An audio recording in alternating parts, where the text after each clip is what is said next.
Personnellement, moi je suis directeur de recherche en informatique au CNRS.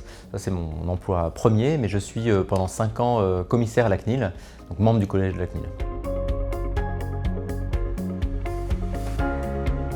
Pour les entités, qu'elles soient publiques ou privées, il y a besoin de monter encore en compétences, même si à la CNIL on observe qu'il y a une montée chaque année en compétences de ces acteurs. Mais il y a encore certains défauts de maturité sur des solutions simples de sécurité qui prémuniraient les entités de à peu près 80% des violations de données que nous on observe.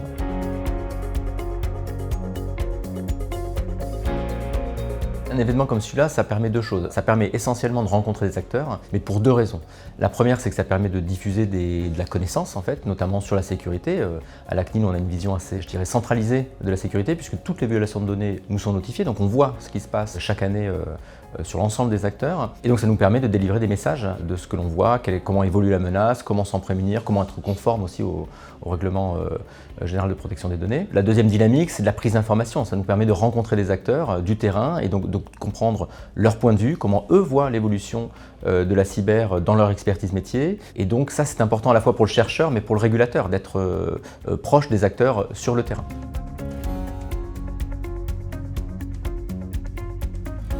L'IA renouvelle un petit peu les attaques. On dit aujourd'hui que les outils permettent d'abaisser le niveau de compétence pour former des attaques. Et donc ça veut dire que mécaniquement, plus de gens vont pouvoir former ces attaques et donc ça va démultiplier les attaques. Donc il faut être en capacité de réaction et là, il va falloir trouver les bons moyens, les bons leviers pour avoir des défenses un petit peu automatisées tout en conservant une maîtrise et une supervision des outils qui vont servir de défense.